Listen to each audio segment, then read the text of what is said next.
Hello and welcome to another edition of North of Ordinary, C40i's podcast where we shine a light on ordinary people but doing extraordinary things in the Hull and Humber region. Today we're talking all about the harsh realities of running a small business. The challenges, the pressures and the wins, because it's not all doom and gloom, but also talking about how to keep going and growing in today's climate. Today, I'm joined by Anna Lamb from Nibble. Nibble is a business that's created in Hull, an independent business, and what Anna's achieved over the years is absolutely incredible. And I know she's going to be absolutely brutally honest about what it's taken to get there.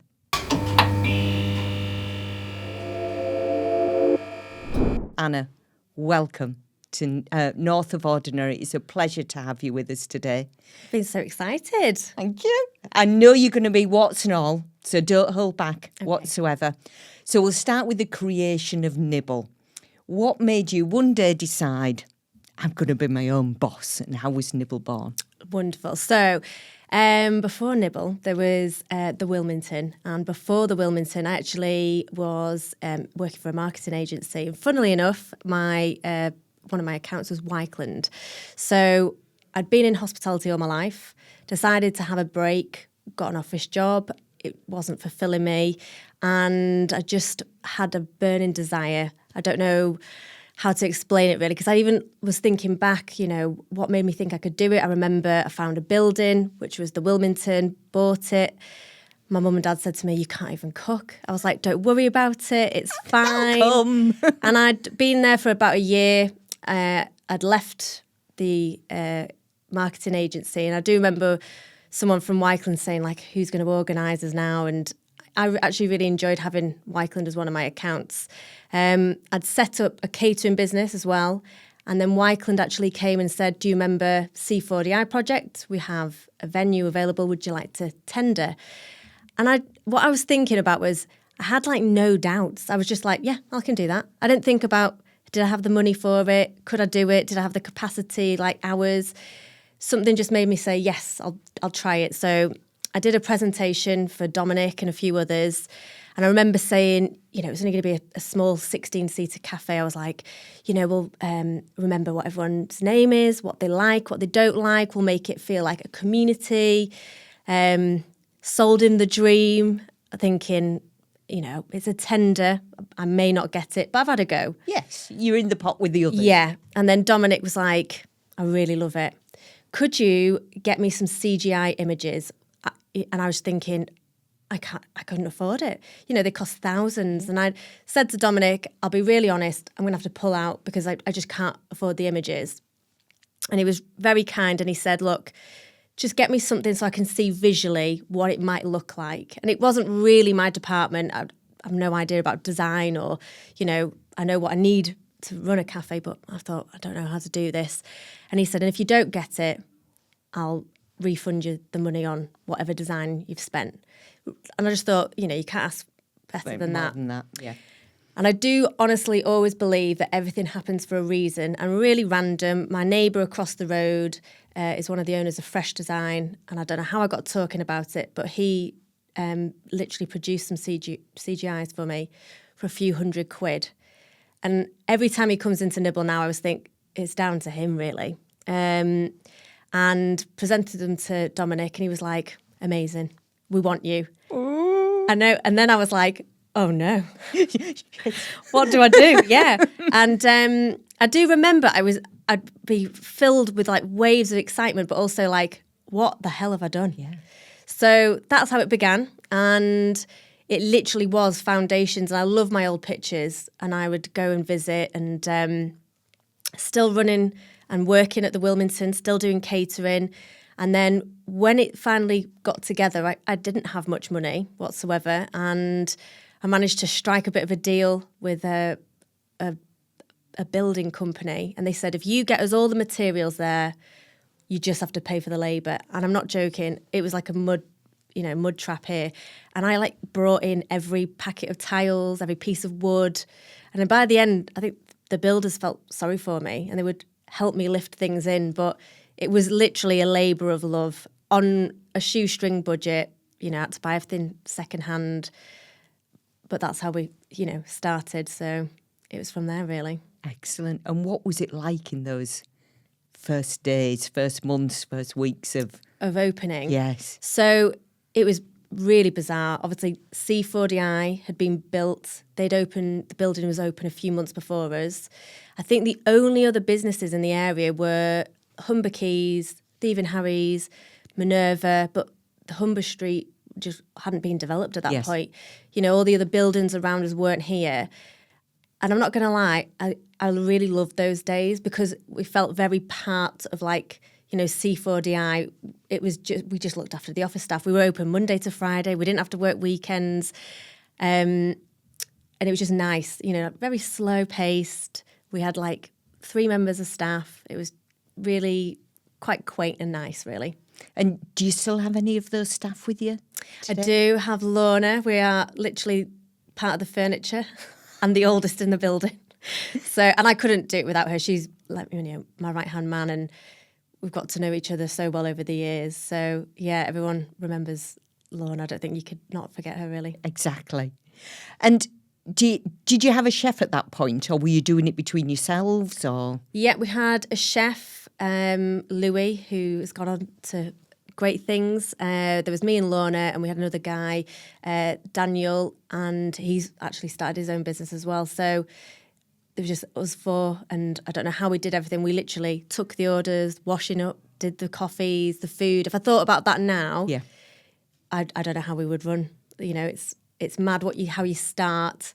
And I look back at old accounts of what money we took, and, you know, not opening on a weekend. And it's interesting how it's grown over 10 years, really.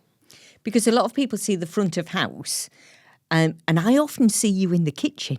What's it really like behind the scenes, kind of thing? Behind the scenes, it's not a big place to hide, is it? It isn't. No, I always say the one thing about hospitality is we're all a bit mental, Yes. or a bit fun, a bit quirky. And if you pass Nibble before we open and after we're closed, you'll hear like music thumping, and we're a bit ruckus. Everything from like dancing to having a go at each other in a funny way, but hard work. So I think people think chef fairies come overnight and fill our fridges, but we make everything ourselves, we bake everything ourselves, and, you know, front of house have got masses to do, keeping it clean. You know, we deep clean every week. It's a big operation, like anywhere in hospitality, really. Yeah. And then we open and we have our hospitality face on. Yeah, and we just, you know, get through the day then. So, but no day's the same. Time flies. It's good, really. So what are the pressures day to day then? Is Pressures. it getting everything out? Is it? It is, and it can start as simple as someone might be off sick, or someone's not having a great day, and then you down somebody and we're trying to rearrange or cover that position. So it could be something like that. It could be failed delivery, something might not be in stock. You know, after COVID, we had things that just weren't available. It's not so much anymore. You could have a really bad day and a fridge has gone down overnight. And then other days you come in and it's just lovely and we have a really good laugh. Excellent. And you do have, I see, so many regular customers there. You must have people coming back, you know, every week or a couple of times a week to sit in, to eat, to... You must have that regular audience. We're so lucky. The customers that we have are very loyal, or they just like food, or they like great service. We have some people that order daily. There's regulars that we have in, especially on a weekend. And I think we'd like to think that we really make an effort, as in we've got to know them.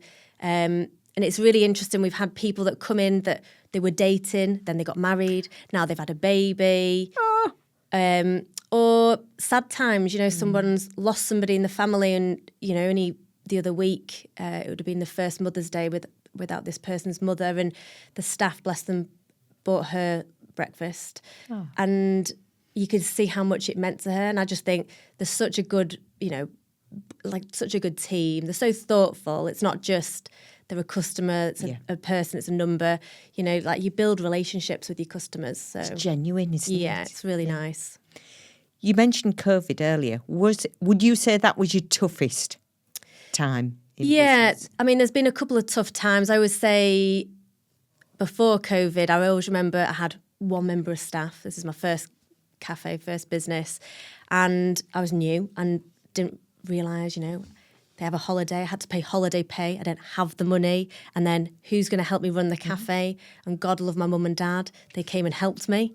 And like now, even my dad says, do you remember them early days where we used to help? And he's like, you've got a team now. Like I was like, yeah, there's 35 altogether. No way. Yeah. So across Nibble next door, the bakery and catering, there's 35, either chefs, front of house or kitchen porters. So, but COVID was, you know, and it is hard. I was thinking, I don't want to, everyone would say COVID, but it was heartbreaking. You know, we were watching people take their computers home with them.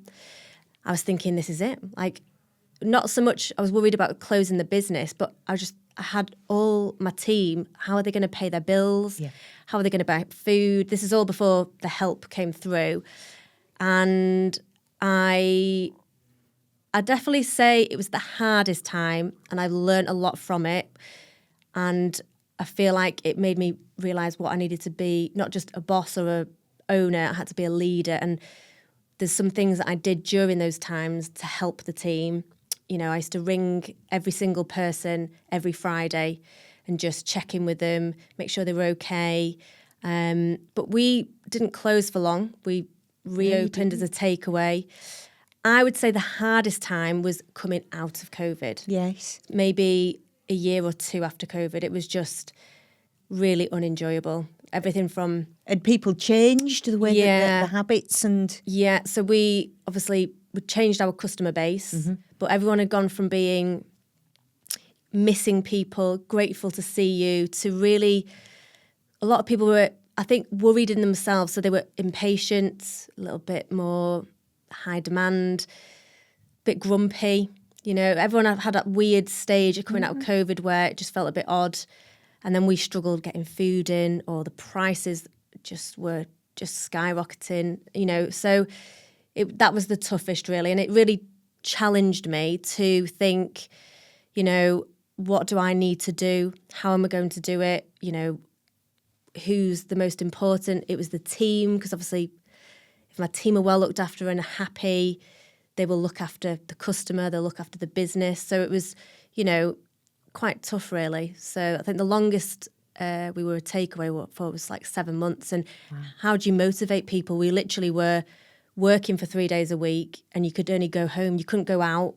So, you know, people, we had nothing to talk about. You know, you didn't do anything. Yeah, what have you done tonight? Yeah. Nothing. It was really bizarre, but I feel like it really challenged me to learn, grow, and like think really deeply of like how to do this, because it'd be easy to give up and walk away. So I'd like to think I've changed from that, really. Yes. So yeah. And you mentioned costs then. I bet the costs are even higher now, aren't they? And how is that impacting on, you know, you've got your labour costs, you've got your electricity, you've got your food costs. Yeah. I think hospitality, people genuinely don't know how it works and how it runs. So owning a hospitality business is literally a labour of love to start with. You will never be a millionaire, you won't be rich. You do it because you genuinely love it. Yes. And unlike any other business, in hospitality, everything you buy in, except cold drinks and packaging, it has no VAT on it. So we buy a raw joint of gammon, we roast it, make it into ham. As soon as you sit down with your ham sandwich, we're charged 20% VAT on that. But I can't claim any VAT back. So, you know, a plumber, electrician, or another business, a marketing agency, they can add the VAT on, but everything they're buying in has VAT on it. So you've already stumbled, you know, there's a hurdle there. Right. Most European countries, they're on half our VAT in hospitality. And so there's a real big kind of champion at the minute for trying to get the government to change that. And food costs, I've never known anything like it. So I'd say it quadrupled, like, 3 times more, 4 times more. Some of our chocolate is 83% more expensive. So, Wow. yeah. And you have a lot of chocolate on that counter. Our electricity bill, it definitely was it went up 4 times the amount. And I would say, not just me, this is most of hospitality, we've tried to consume the cost. I'd say it's not as profitable anymore. It actually made me at one point feel quite guilty for wanting to make money, because that's the whole thing. You're a business person. You went into business to, be successful, but you feel quite guilty. I started off with a café that would charge the most £5.50 for a full English breakfast. Totally different products to what we have at Nibble. And I feel like I don't want to rip people off. There's only such a going rate, but when you break things down, there's not much left at the bottom. And it's 1st of April last year, we saw an increase in business rates, employers' national insurance contributions, and then the minimum wage has now gone up twice again.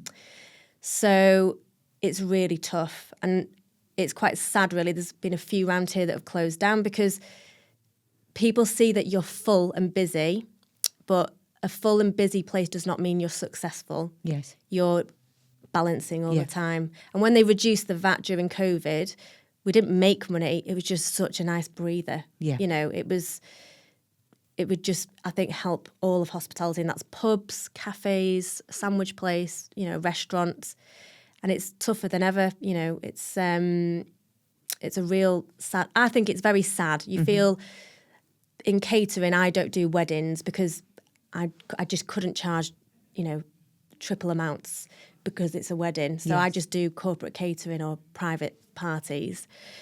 So, when we put prices up, I think I put the new menu out and I feel like I need to run because I feel, I feel so bad because our customers, they're also feeling the pinch at home. So, it's crazy, the costs. Another huge one, which I could go on all day about, is it's really convenient to pay on your card. Yes. Since COVID, people... Everybody does a card. But, the transaction fee, it's thousands. We literally give the bank thousands of pounds just so people can pay on their card. You just don't think about that when you get your card out and tap it, do you? And if people paid in cash, we don't have to pay a transaction fee and we could keep the costs down. So there's loads of elements, along the way. I don't know, a dishwasher breaks, an oven breaks, and they're expensive. So it's, it's high costs, but you feel like you're juggling all the time, really. So have you had to make some difficult decisions to keep it viable?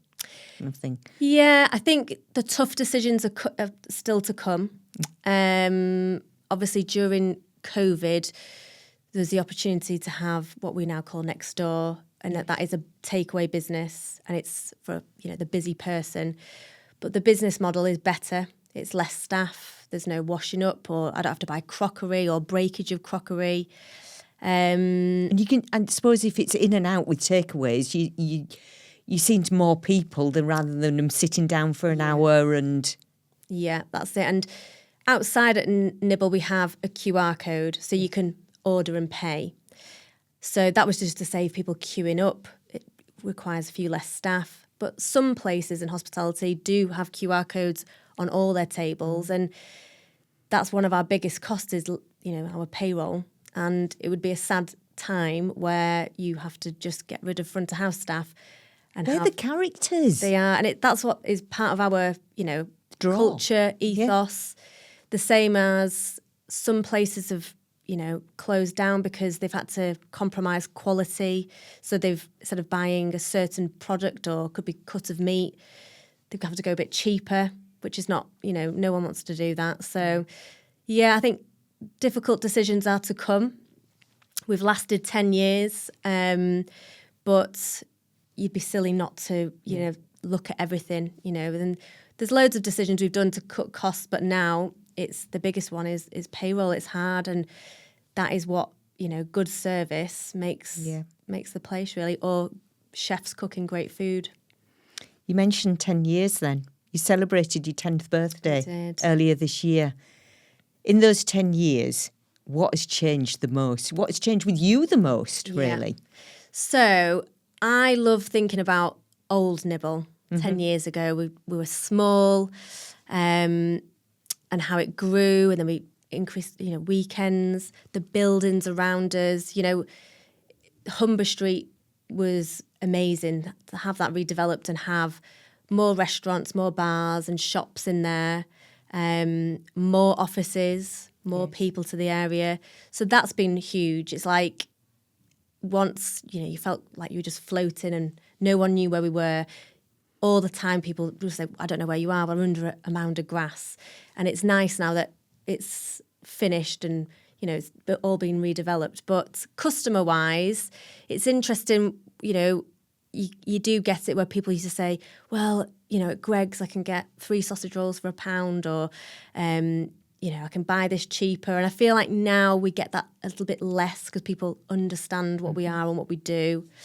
And there's still some people that have never been. And it's lovely. We love that. And they leave and they'll go, God, I'll be back, and it's great. And, it's our duty as well. We tell people where to go, where to eat, try breakfast here tomorrow or go out there for a drink. Even after City of Culture, we saw the legacy from that where people were visiting from other cities. And again, you kind of get directing them where to be and what to do. But I think service-wise, it's interesting. We see a lot more younger people out spending, which is really lovely. I mean, when I was in my early 20s, I think I couldn't afford to eat lunch out. I just saved my beer money. I was going to say, we just went to LA's. We saved our money for there, didn't we? Just went out for nights out. And then I think staffing-wise as well, teams, they need more. I feel like it's interesting, like how work culture or work ethos has changed even in 10 years. Yes. So we're quite mindful of that, like making sure we look after our staff and, make sure they're, mentally, physically in a good place. But yeah, I think in 10 years, the whole area has changed. I feel like we've grown with that. And it's been nice to see, really, but I can't believe it's been 10 years. 10 years. It's so fast. And in those 10 years, customer expectations and wants and needs must have changed hugely. Yeah, I mean, our menu to begin with was really basic, like a sandwich. We did have 1 Eggs Benedict, but the one thing that we've stuck with for 10 years is our blackboard. So I know you can go to places and have specials, but we literally have always kept it ever-changing just to keep people interested. We have a core menu, but we're well known for, like, different blackboards up all the time. So, once it's gone, it's gone. Yeah. And I've looked back, we kept a book of like all the different specials we've done, and we do pull some back, but it's mad, I think when we used to do soup and a half sandwich, we just ran out of soup ideas. We exhausted every vegetable going. So but then people will come back in October and November and go, have you got any soup on? Kind of thing. I know. We get it in midsummer as well. Have you got any soup today or jacket potatoes? We're like, no, it's a winter thing. I think people's tastes have definitely changed and developed. And I think it's amazing because the city has great eateries to go to. So people want better quality. They want better service. They're more open to trying new things. So, having a great city of different places to eat, also helps. Excellent. It's changed, really.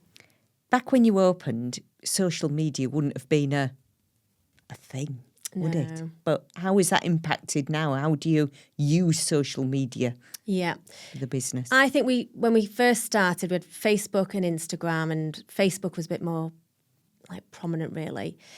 Where we noticed the biggest shift was during COVID, because how do you communicate to your audience? And I do remember thinking, even just as a customer myself, when people were doing takeaway, I was like, well, where am I picking it up from? When are you actually open and what are you offering? So I was like, right, I need to be really clear on my, the message. When are we open? Like, how do you get through? What menu have you got?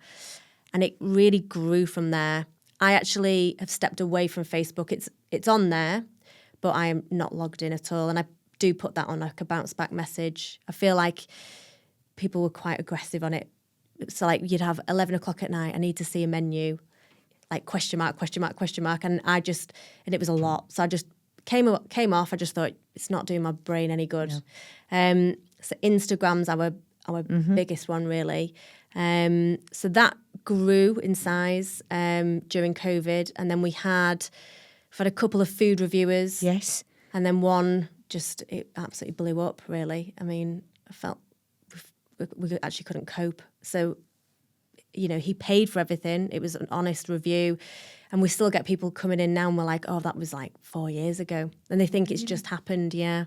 But it's the power that influencers can have. And it really helped us, really. But, technology, we are a little bit behind with the times. We're a bit like a dinosaur. But we, 2 years ago, invested in store kits, which do our outside store. And that's made a huge difference to the business. But yeah, social media, I'm not going to lie, I feel like it's outgrown me. I'm not that great on it. Do you have somebody who does it for you? No, it's me. I feel so responsible. It's got like over 23,000 followers. No. Yeah, and I'm boring. I can't make videos. And, I'd love to have a social media person to help me or like, come and do it. But it needs to be fast. So a lot of social media agencies or people, they'll want to plan and, like I get it, that's how you do it. But in real life, real terms, we need someone it's a daily thing. Yes. We want fun. We take our own photos. We don't use photography to keep it so it feels real. It's not staged, but it's hard. It needs to be reactive. So yeah, if there's any social media people that are reactive, that'd be great. Excellent. Oh, we're on to this kind of thing. Yeah, I feel like, we could do funny TikTok videos and things like that, but I'm just unfortunately not, it's a bit over my head now. Because the competition that you put out for your 10th birthday, that went absolutely wild, didn't it? It blew my mind. So I thought, 500 people might like it or enter. And it was like 14,000, if not bigger. It had like nearly 1 million views. It was absolutely phenomenal. And other people that work in bigger organisations that deal with a lot of social media were like, do you understand like how much this would have cost? I was like, I get it. Yeah. I was like, and that's why I feel a little bit, maybe not the right person to manage that account, but a bit overwhelmed. Yeah, but it's for all the young people we have work for us. They like to browse on it, but they don't want to take it up as an extra position to do the social media. But I do feel like I'm a little bit boring and it needs a bit of energy. So you're nowhere near boring, Anna. Definitely. I've heard you singing in Nibble on a night. I'm a belter. And I've seen and heard about the nights out that you and the team have as well. Yeah. So yes, you're not boring as well. But going back to your customers, how do you keep them coming back? It's something very simple, and a really old boss years ago used to say to me, you can't have great food, bad service, and good service and bad food. And I think you have to create a culture within your business for people to, it's not just, I'm just going to serve. The service is different to hospitality. Yes. So it's like, that's what I feel like maybe the old-fashioned hospitality in me is, it's like welcoming someone into my own home. Mm-hmm. Nothing's too much trouble. And some of the staff, they just really, they get that. And you could have, helping, a newborn baby in the family, or it could be someone that's sad today. It could be someone having a celebration. But I think it's remembering people's name, what they like, what they don't like, just the little touches. It could be like little kids coming in and a few extra biscuits. And I always think when you go above and beyond, nothing's too much trouble.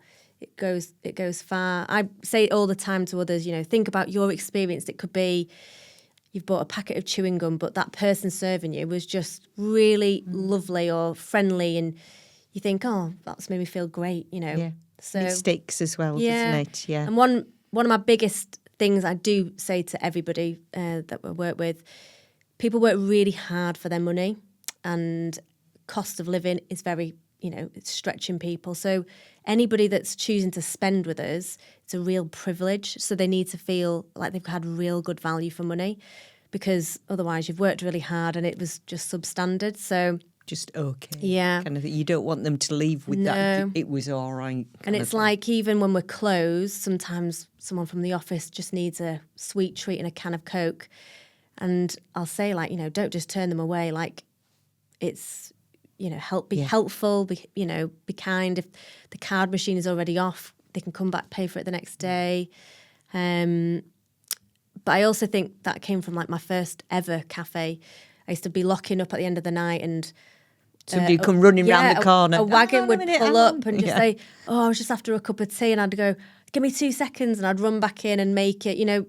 Nothing's too much trouble. So it's thinking like that, really. And I also think with that whole vibe of, like, it's like coming round to your house, I always say we're not hipster, and we're definitely not cool. In fact, we're the opposite of cool. And we're just, I think, like, quite honest and grounded people. So, yeah.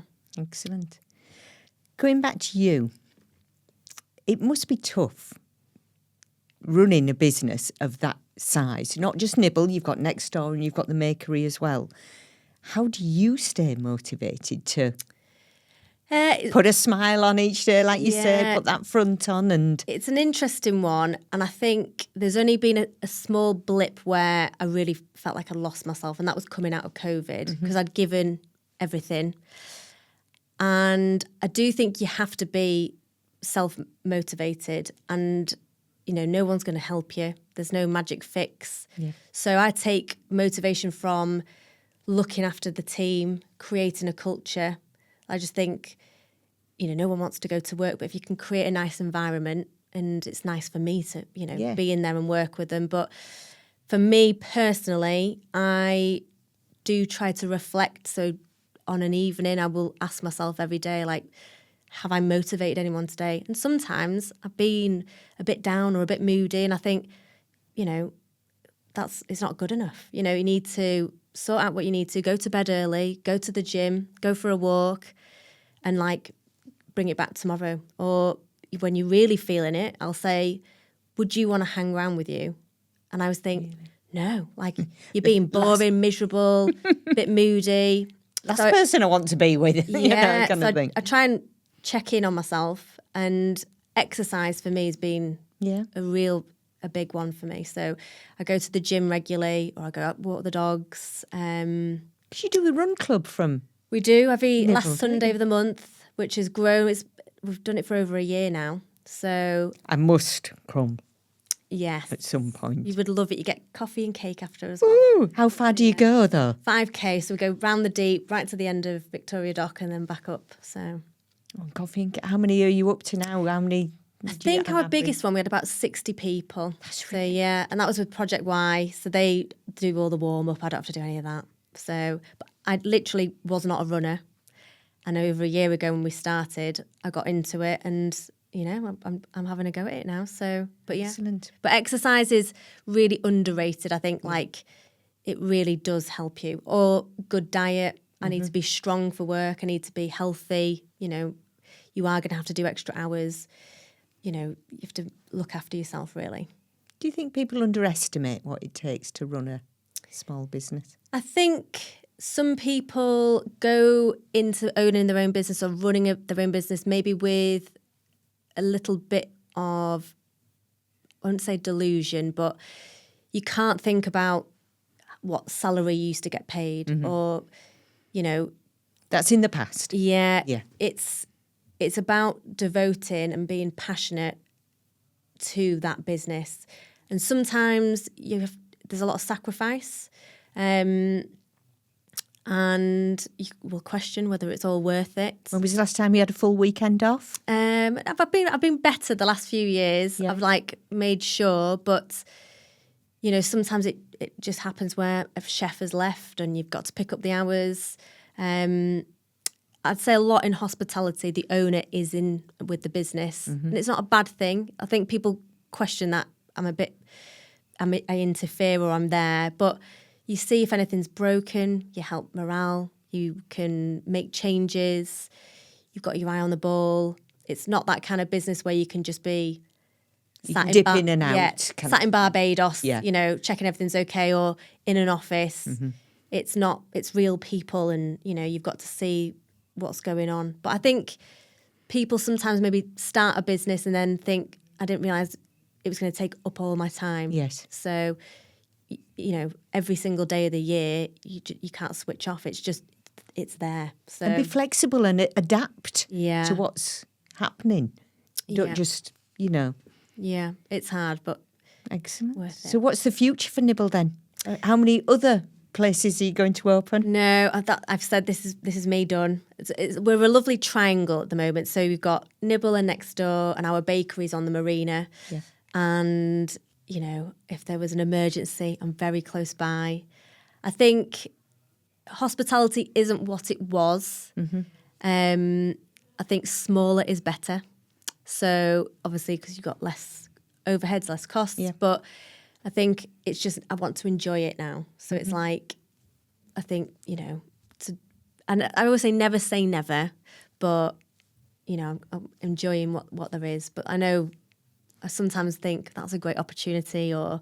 Do you look Yeah. at something and you think, shall I? I wish Nibble was just a bit bigger. We could do with more indoor seating, really. Yes. So, but I don't want to move from where we're at. Yeah. I love it. But, we're just... I think a refurb this year will give us a bit of energy and look at a little bit of a bit different look. What do you fancy doing? Well, Any sneak peeks of what? I don't know. I have no idea yet. So we definitely need to just... I mean, it's 10 years old. It looks tired. So we're just going to freshen him up a bit. So, yeah. Excellent. Yeah. And what advice would you give to somebody who's thinking of running or opening their small business? Would you say yes? Would you say no to them? No, I'd say you've got to do it. It's so liberating. You're the decision maker. You can paint that wall that colour. You can do what you want to do. I'd say just it's hard work, and not to get disheartened. For 3 years, it might not be turning a profit. That's really, you're repaying your setup costs and things like that. And I always say just don't have any regrets in life. And when we've had people work for us and they've come to me saying, I don't want to leave, but I want to start my own business, I'm like, do it. You can always fall back on, on this job, anywhere. But it's exciting. And I love speaking to new startups because it reminds me of how excited I was and energetic and, full of ideas. And sometimes I should remember that feeling rather than being a bit bogged down. But yeah, you only live once. And I do believe everything happens for a reason, and, just do it. So if you were still in that marketing job that you hadn't opened Nibble and this opportunity came about now, what would you do? I think I would still Yeah. do it. It's like maybe I'd be a bit more cautious because I'm older, whereas maybe I did it in the right time because I was young, 13 years younger and full of excitement and energy. But some of my friends had businesses and it inspired me. So even right now, the business community in Hull is fantastic and so supportive. But yeah, I think if you've always have it in you and you want to do it. So Excellent. yeah, I would definitely do it. Brilliant. Well, before we close, I've just got some quick fire questions for you. First thing that comes into your head. Okay. Go for it. Who's most likely to eat the profits in the team? Oh, do you know what I'd say? Probably me. Really? All the time I'll say, I'm on a diet, so don't let me have anything. And then they'll see me lurking around and they're like, don't do it. Or trying something new. Who else? Lorna loves a cake. Yes. Yeah, she loves a cake. And then I think we all are. Yeah. But I'm probably the worst. So I'm a secret eater. Who's the biggest gossip? Definitely, I'm going to have to say Lorna again. Yeah. Who's the messiest in the kitchen or front of house? Messiest in the kitchen. Oh, I'm I'm going to blame the boys. Maybe Rob and Joe. Oh, they'll love you for this. Yeah. Strangest request you've ever had from a customer? Oh, God, I guess got about 1 million.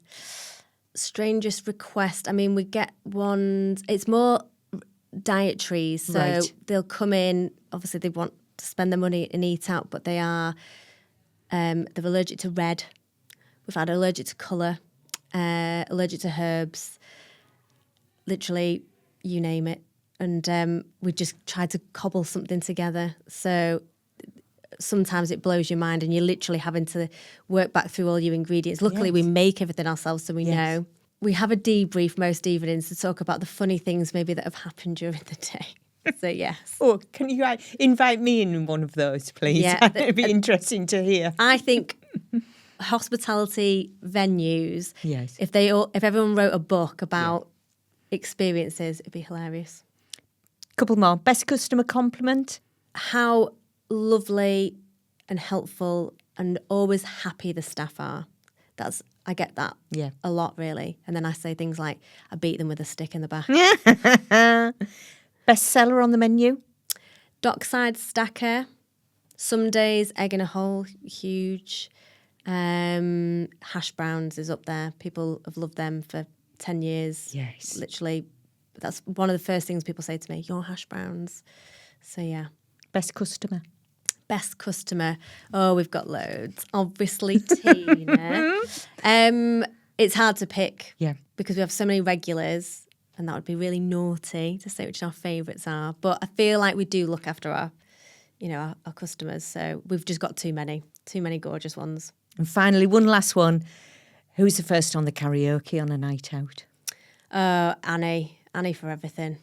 Like, you can't drag her off. I've seen some photos of Annie. Yeah. Yeah. Yeah, there's always a good photo of Annie. But Annie, we had a photo, like it's called Octopus something, where it spins round. Yes. Everyone else had one photo. She had literally 50 in a, 50 downloaded. Just couldn't get off it. Brilliant. It's lovely to have that with the team, isn't it? Yeah. Because you do have some good nights out, don't you? Yeah, we do. We let our hair down. Absolutely. Thank you so much for joining me today. It really is a pleasure to have you here and for you to be honest and open about, what's happened over the last 10 years with Nibble and the team as well. Yeah, well, thanks for having me. It's been interesting. I've loved it. And can we get on with the cakes? We can definitely 2 each. It'll be nice. Thank you so much for joining us today on North of Ordinary. Don't forget to check out our other podcasts wherever you usually listen to them. And don't forget to subscribe. See you again soon. Bye.